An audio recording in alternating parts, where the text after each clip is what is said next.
Om Shanti. Om Shanti. Om Shanti.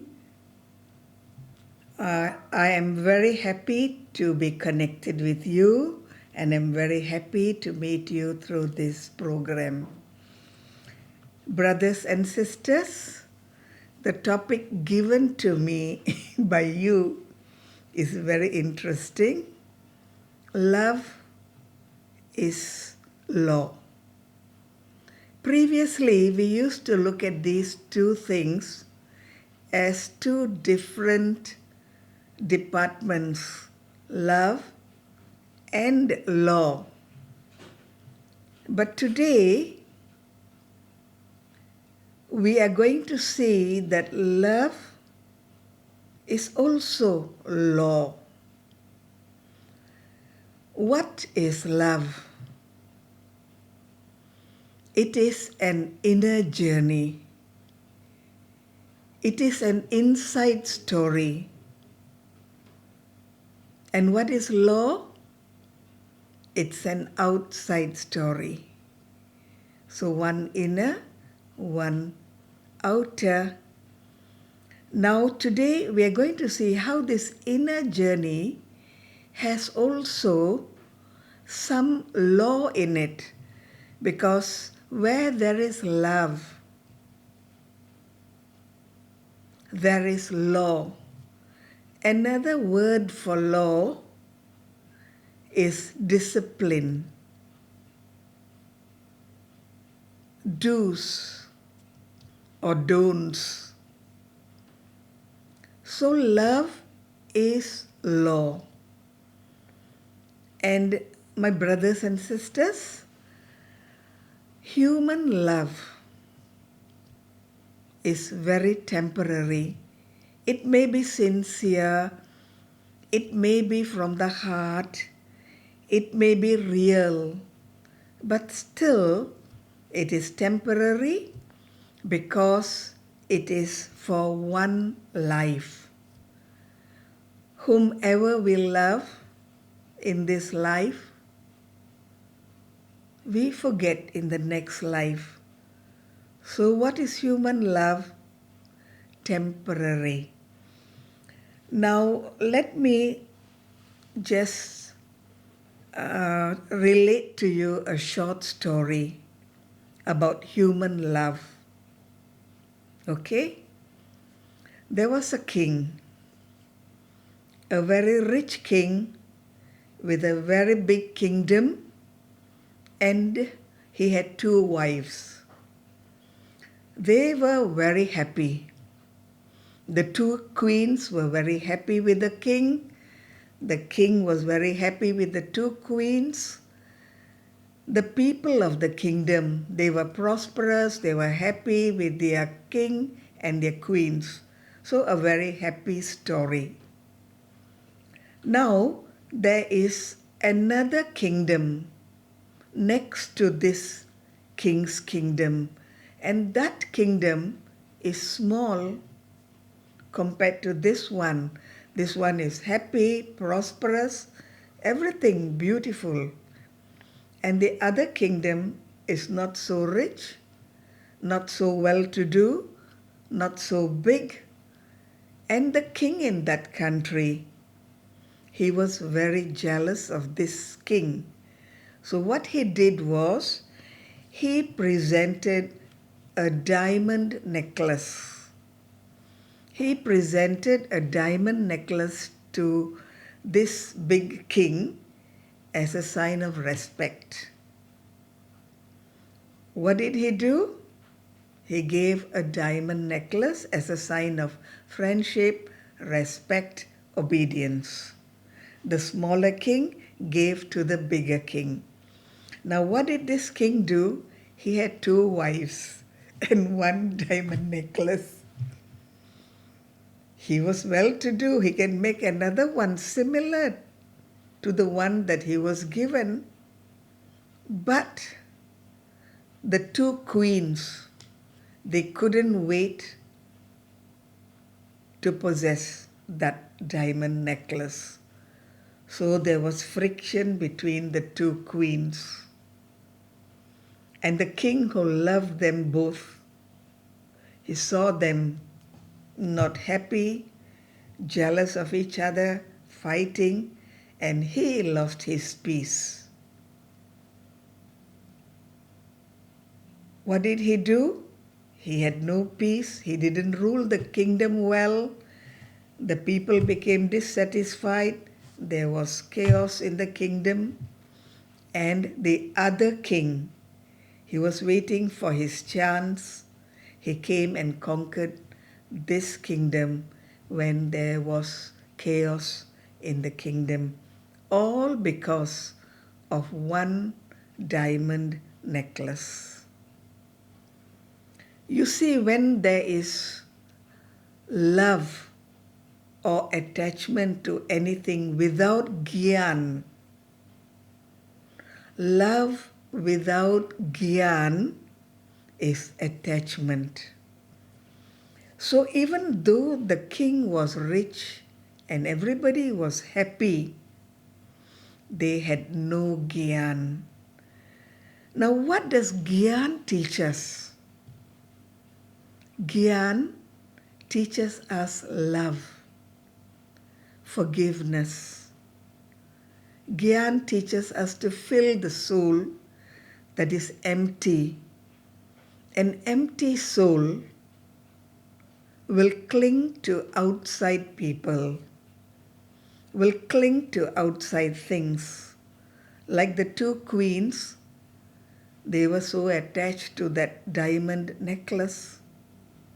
So an empty soul clings to outside things. But when that soul is filled with gyan, with power, with virtues, then nothing of the outside world can ever overtake it, conquer it, defeat it. This is what Baba is doing for us. What is Baba doing for us? He is filling the soul. Because once the soul is full of knowledge, power, virtues, that soul will not look for name, fame, position, whatever. Because a fulfilled soul is contented, is satisfied. And so what did we learn from that story? Even though the king was very good in ruling his kingdom, he had no gyan, he had no power, he had no control over his queens. The queens had no gyan, no power. So it is so easy to defeat a person without gyan just with an outside force. So when there is an inside story of love, there can never be defeat. Let me give a few examples of people who talked about love. A Sufi saint, a Sufi is a Muslim saint. What did he say about love? He said, swimming in the water of joy. That is love. So can you imagine what it is to swim in water that is made of love? That is love. Plenty, full, fulfilling, giving, sharing, swimming. That is a Sufi's version of love. What about others who talk about love? They say love is like a flower in bloom. Can a flower in bloom ever wish for anything? It's in full bloom. It's fully open. It's fully fragrant. It's fully cheerful. It's fully giving. Does it want anything? One who gives does not want. So a flower in bloom. Somebody else, another way of looking at love, it is an inside world, a world that unites. Love is an inside world, a world that unites. An outside world cannot unite. If we are body conscious, can we unite? No, never. So it's the inside world that can unite. Now, love that is full is abundance. One who is full of love, they have everything. So they are not hungry for anything. Not name, not fame, not position, not anything. So they don't look for friends to support them. No. So love is not politics. An evolved soul. An evolved soul. Evolved means a soul that has full knowledge, full love, full powers, that understands, that applies the knowledge and love and power. That is an evolved soul. An evolved soul can take benefit from God's boons, from God's treasures, from God's gifts. An unevolved soul that has no gyan, no power, no values, even if God gives them gyan, because they are not able to understand that gyan, so they will say, well, we know we are souls. We know that this is drama. We know this we are actors. And they will not be attached to this gyan. So only an evolved soul that has love can enjoy boons from God. And what are the boons of God? What are the gifts of God? Heaven. Heaven. A beautiful heaven. Peace. Real peace. Prosperity. Real prosperity. Purity. That is the real beauty of the soul. What is the decoration of the soul? Purity. So we have seen many, many facets of love. Where there is love, there is no law, because this is an inside story. An inside story can express itself outside. It can express itself outside. For example, as I said earlier, human love is very temporary, just one lifespan. But anyway, let us look at this example. A mother who gives birth to a newborn baby. See, day and night, the mother is on duty. Can or will she ever in her thoughts complain that she has not got enough sleep, not enough rest, not enough to wash herself? Will a mother complain? No. This unconditional love of a human being, of a mother to a child for a temporary period. But when the child grows up, then the mother's love may change into demands, become first in class, become clever, become a doctor, and so on. So that love can become a demanding love. So human love is not long lasting, and even in one birth, it is not just giving, giving, giving. There are demands attached to the giving.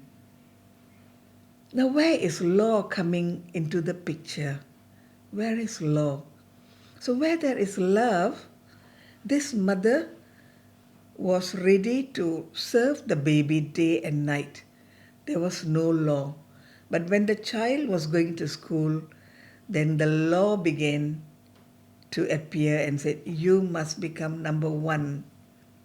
There is some law in that kind of love, and that kind of love has another name attached. Love and attached are two different things. They are not the same. So, where there is an inside story, it does not need an outside story. An inside story tells all. An inside story controls the inside with love and the outside with love and compassion. That is an inside story. That is love. Now, let us look at these 5 fingers. They are all different. Different in size, different in strength, different. But there is cooperation because there is love to get things done. And so all the fingers cooperate. Now, Daddy Janki was talking about these 5 fingers in one of her classes, and she said the thumb shows love. We as souls, we love each other. We love God. We are made to love. We are love. We are not law. We are made to love. And then she said, for this, as human beings, the pointer, we have to work. Work for a living, work in school, work as human beings because we cannot be quiet. Now this one, the longest, tallest finger, middle finger, this shows leadership. Leadership in the home, leadership outside, leadership in a religion, leadership in a social work. So these are the special qualities of the soul that has love. First is having love,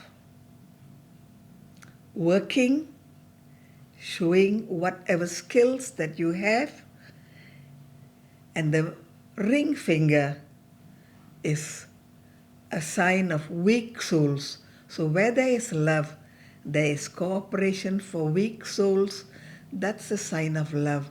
Uplift the weak, uplift the sick, uplift those who are unable. Kids calling, ruin my class. Stupid bloody.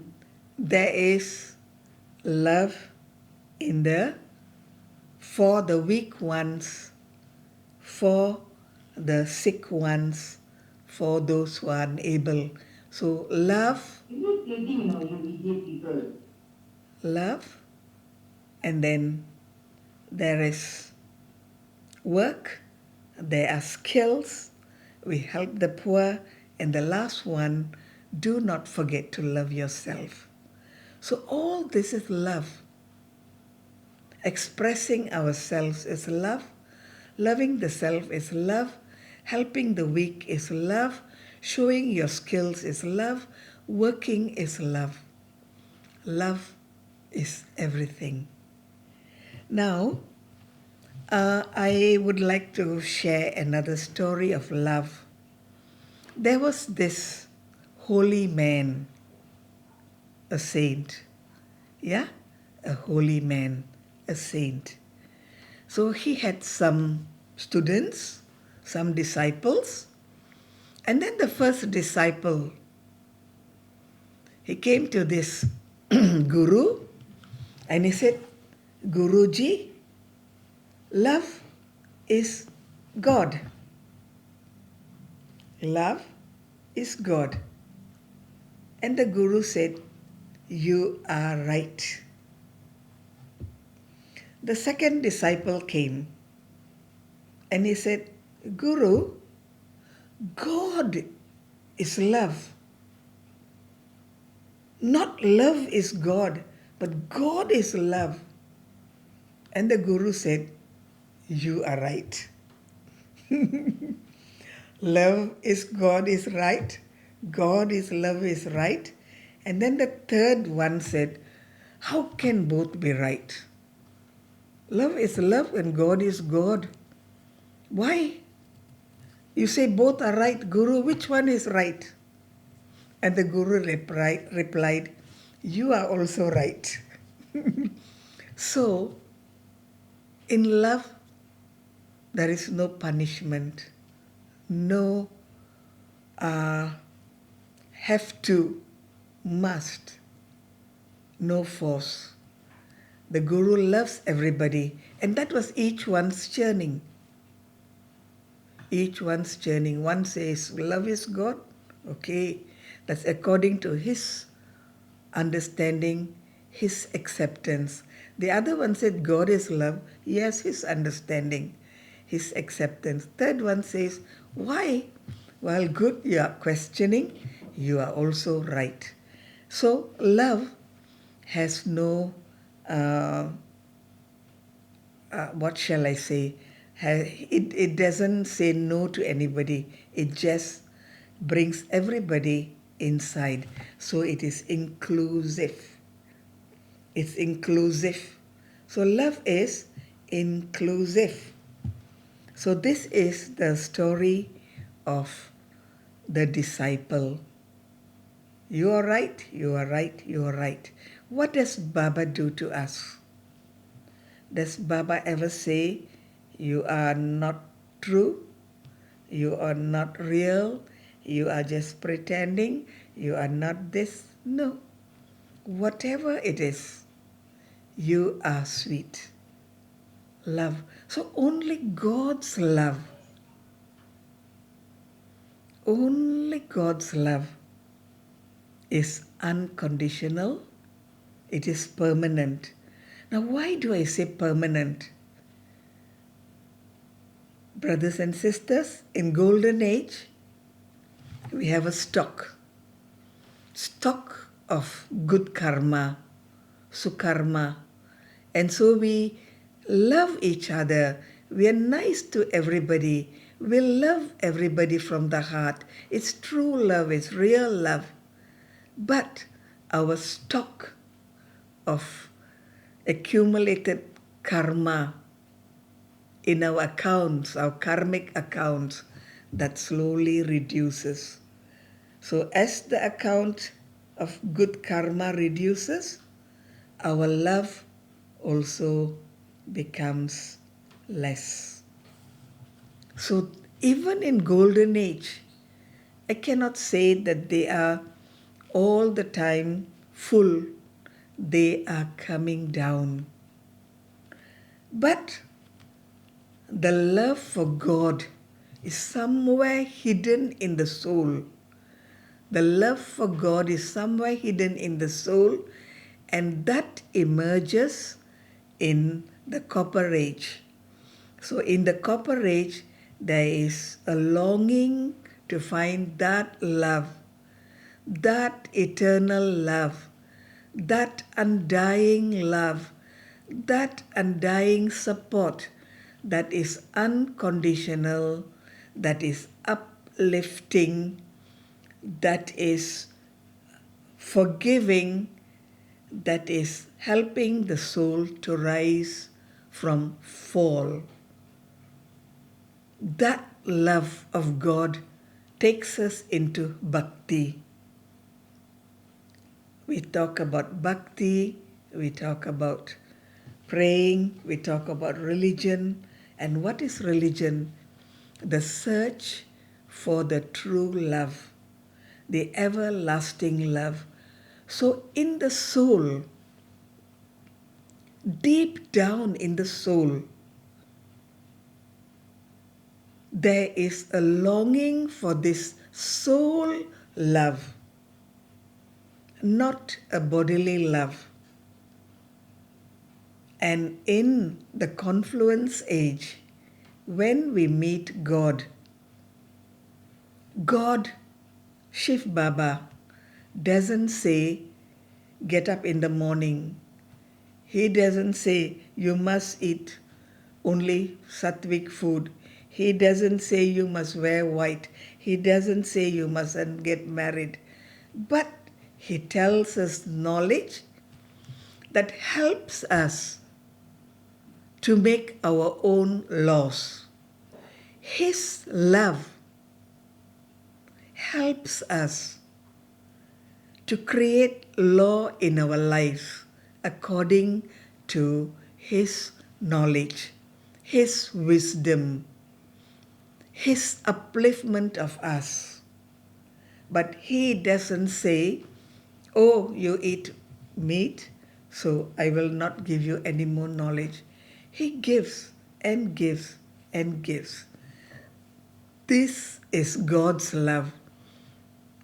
Unconditional, never reducing, always maximum giving, forgiving. This is God's love. But human love can come to a peak. Now in Sangam Yuga, we are coming to a peak where we fill the soul. We fill up the soul with God's love and God's wisdom. But then, in Golden Age, we start coming down. So it's not a permanent thing.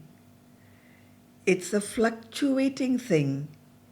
And all human beings, whatever we are, however we are never in a stable state of affairs spiritually for a long time. We are always going down or coming up. Down, up, down, up. This is our drama. So why do we look up for God? Because He is the only one who gives us love without law. Now you can talk about Maria Das, or you can say about Srimad, or you can say about the do's and don'ts of Brahma Kumaris. All those were set up in Madhuban after the number of BKs began to grow, and there needed to be a system in the family, a system to have a proper way of learning, proper timings, proper timetable, and then the law came into play.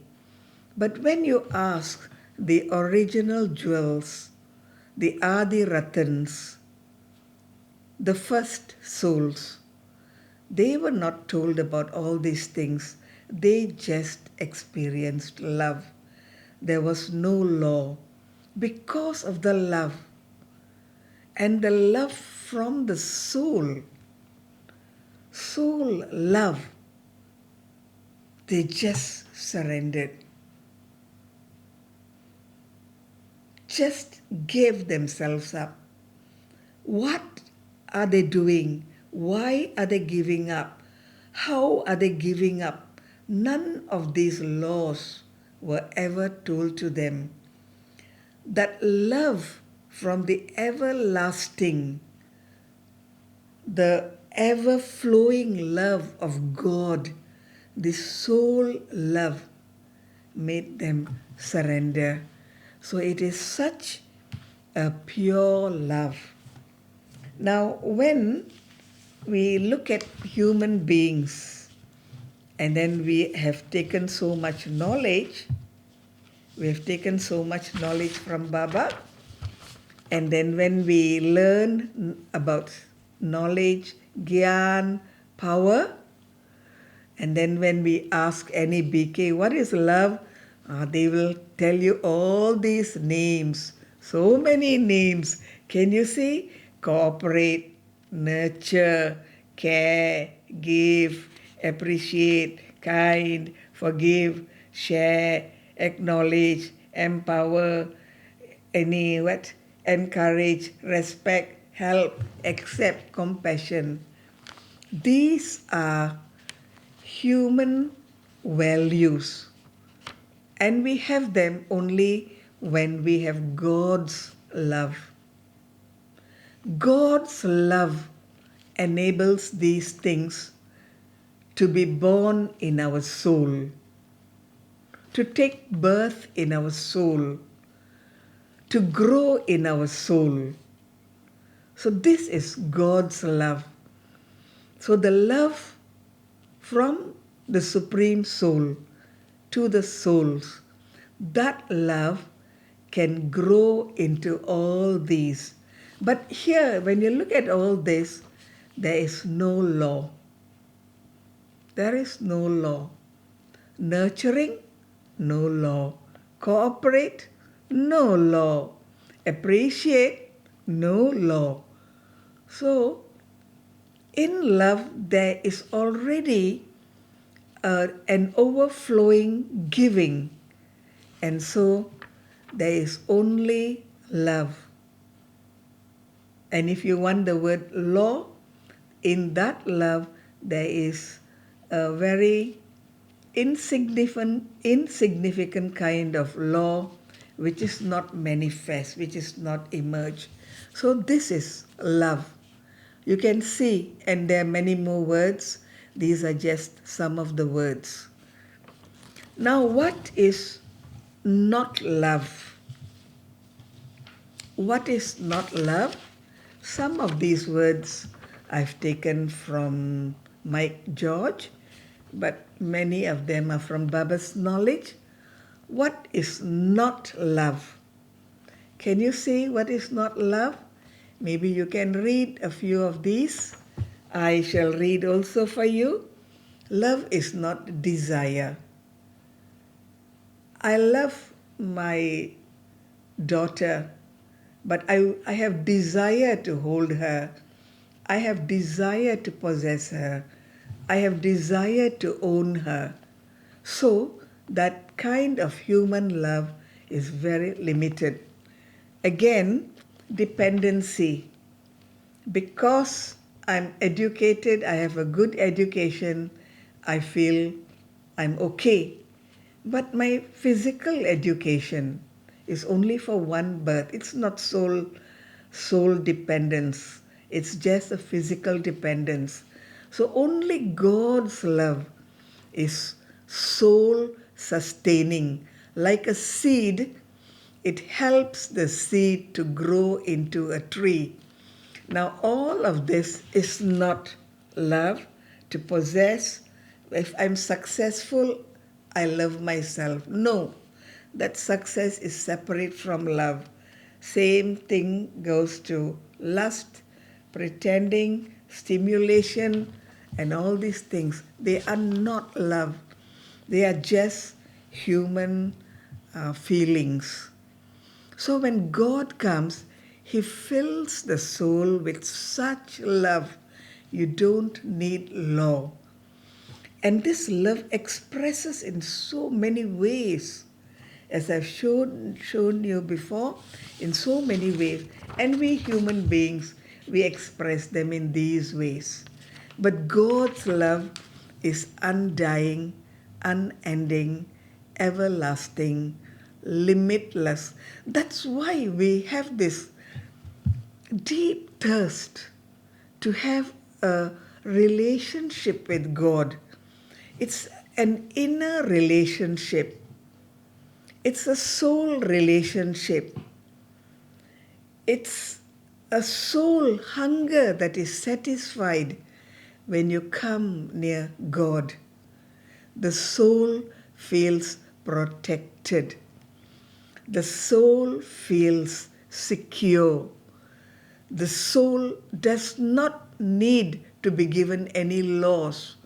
Where there is love, there are no policemen, there is no army, there are no judges and judging, because love is everything for the soul.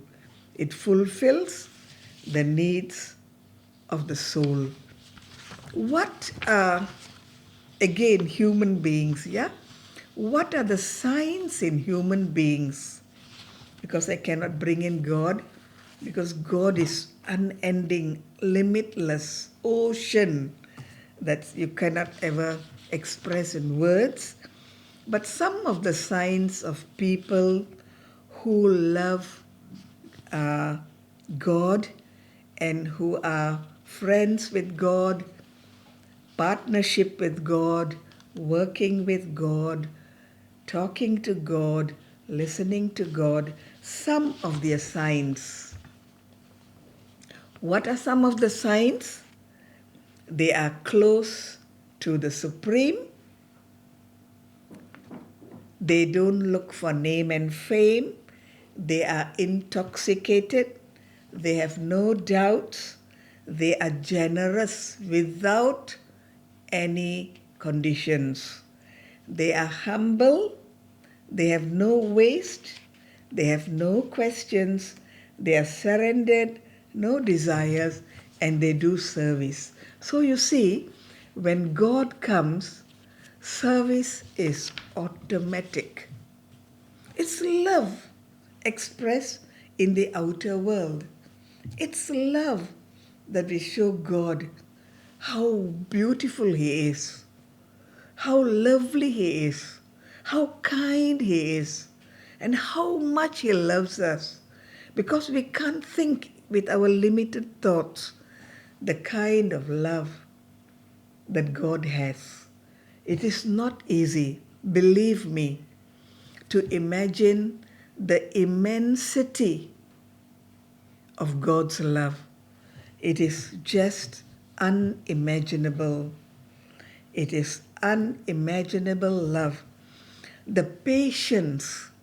Imagine 85 years talking to Kali Yugi souls who have fallen rock bottom.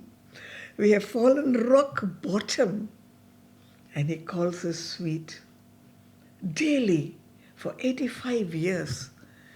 Can we ever imagine the amount of patience, tolerance, love, hope, cooperation, help, energy, time, giving and giving and giving? So the word love comes to God, for God, only God. Human love can change. You have experienced it. We all have experienced it.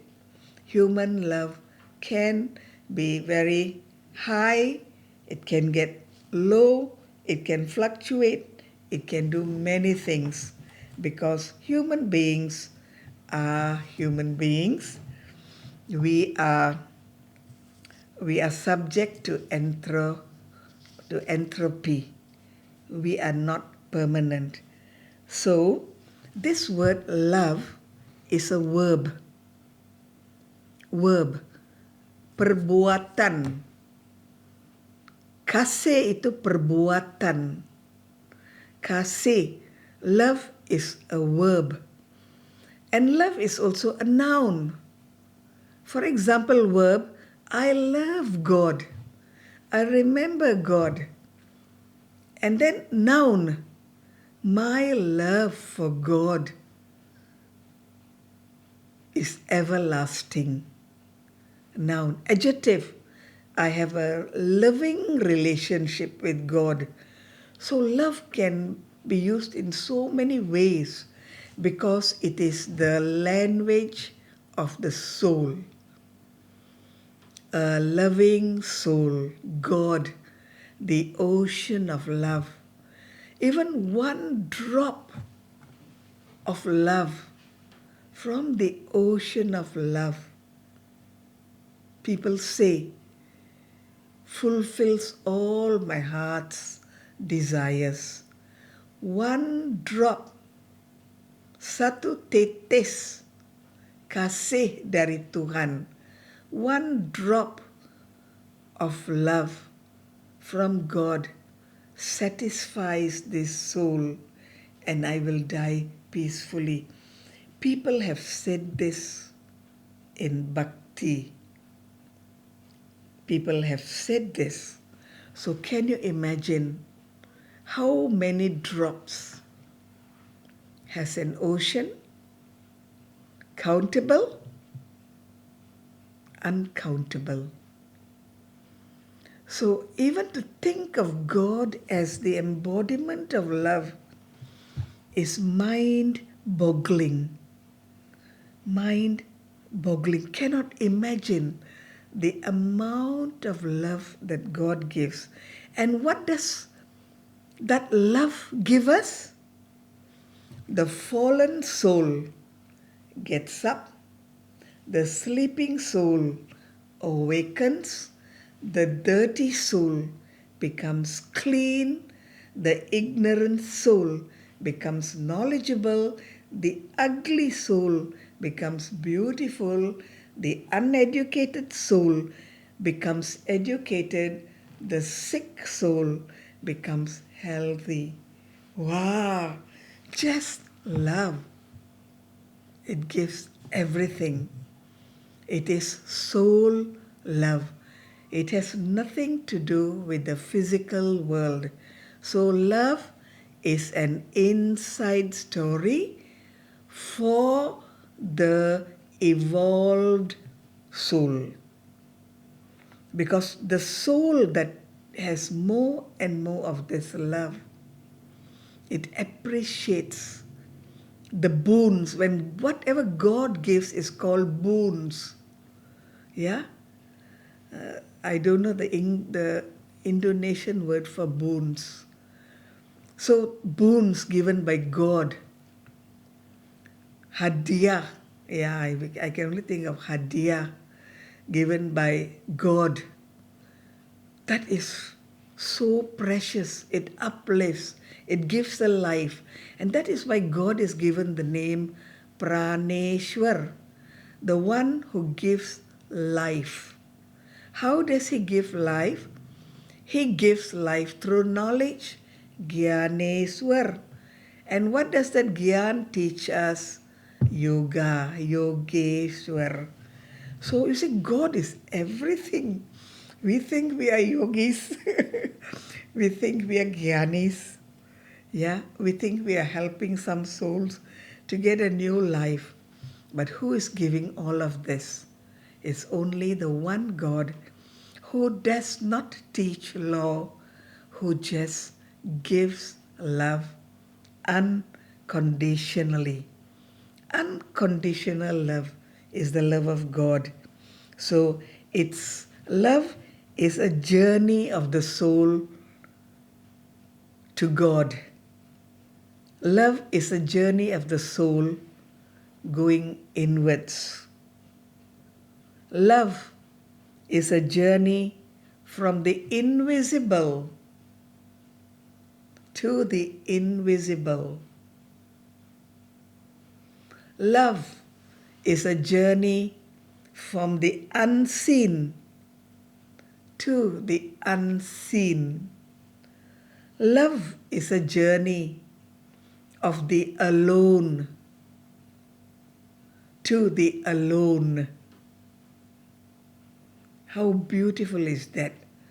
Journey of the alone to the alone. Can anybody accompany me? Anything accompany me? Any possession, position can accompany me? No. Journey of the naked to the naked, or of the soul to the soul. The energy to the energy. That is love. So God is supreme. God makes the soul Sato Pradhan. That is the highest stage that the soul can get. Sato Pradhan. So from Sato Pradhan, we become Sato, and then we become Rajo Pradhan, and then Rajo, and then Tamo, and then Tamo Pradhan. So the journey of the soul falling, and from Tamo Pradhan, there is a leap, a jump from Tamo Pradhan to Sato Pradhan. There is a leap. So, brothers and sisters, this love of God does not shift.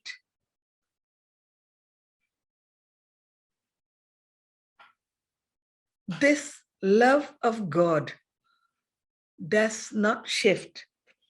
Human love shifts. You see, in the beginning, I loved my parents so much. Then when I grew up, I loved my teachers so much. When I got married, I loved my husband so much.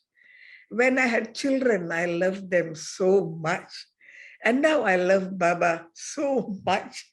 Shifting, shifting, shifting.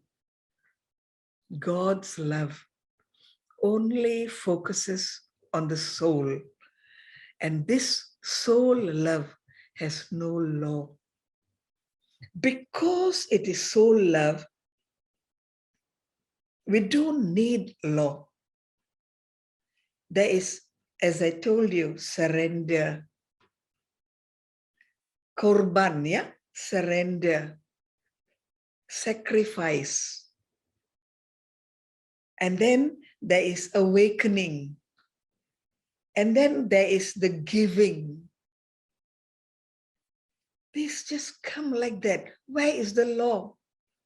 Where is the punishment? It is just grow, grow, grow. It's growth. When God comes, the soul grows. That's why we are called the seeds.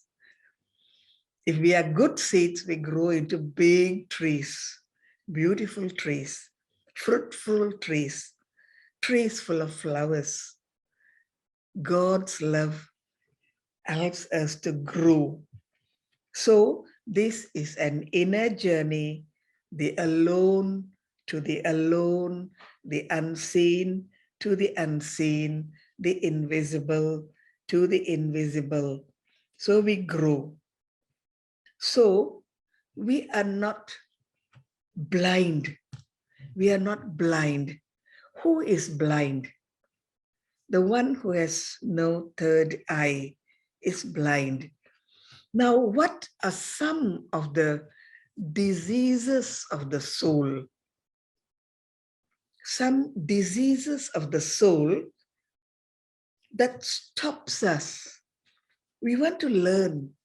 We want to become good children of God, but there is a stoppage in the soul. And that soul that has a stoppage has a disease, penyakit. It has a disease. Now, what are the diseases of the soul? Blindness. For example, I have 4 cars, but I want 40 cars. Blind. I have 4 houses, but I want 40 houses. Greed. Greed, blind. So that is a disease of the soul. And as BKs, we can become greedy for name and fame, my center, my students, my whatever.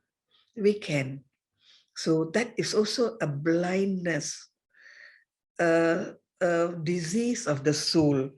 Another disease of the soul is emotional.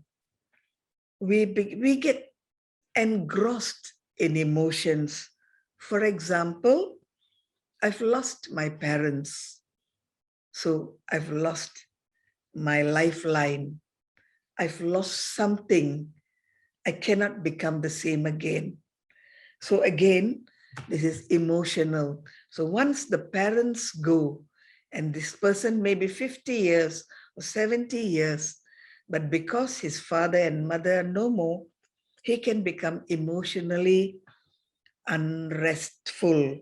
And so he becomes emotional. This is a disease of the soul, not of the body. So what is the first disease of the soul? Blindness, greed. Second disease of the soul is emotion. Third disease of the soul is security. If I have a good job, a good pay, a house, a family, I'm secure. Am I secure? Is the soul secure? Think. Think. Is the soul secure? Good family, good job, good everything. Is the soul secure? Never, because we are still subject to the outside conditions. COVID is a very good example. Young ones, old ones, rich ones, strong ones, healthy ones, weak ones, everybody left. How sudden is that? And how secure is that? Those with families, those with security, those with money, those with everything, they just left. So how much security is there without God's love? So this is a disease of the soul that thinks, I need security, I need security. And that is a disease. So blindness, emotion, security, another is crippled. Some souls, they say, I've done so much bad. I've done so many sins. I'm such a bad person. I can never come near God. God will never forgive me. I know I'm bad. You don't have to tell me. I know what I've done. And they just make themselves a victim. And they don't have the courage to face God. So this is a crippled soul. So a soul can be blind. A soul can have emotions and also a sickness. A soul can have security sickness, crippled sickness. Another is allergy. Allergy is also a sickness of the soul. For example, I know of many people who cannot see somebody else growing, being successful, having a job, doing a good job, getting name and fame. They cannot say, they must complain. They must say something. They must make your day into a rainy day, a sunny day into a rainy day. This is allergy. It can also be known as, what is the word? Stubborn. They are stuck to their ideas. And so their allergy to see somebody better, somebody move forward, somebody succeeding, their allergy. And the last disease of the soul is stubbornness. I'm attached to my idea. I am correct. I am good. I am the best. So listen to me, or you are hopeless. Stubborn. You see, we have these diseases in our mind. We only think of diseases of the soul, but we have diseases of the mind.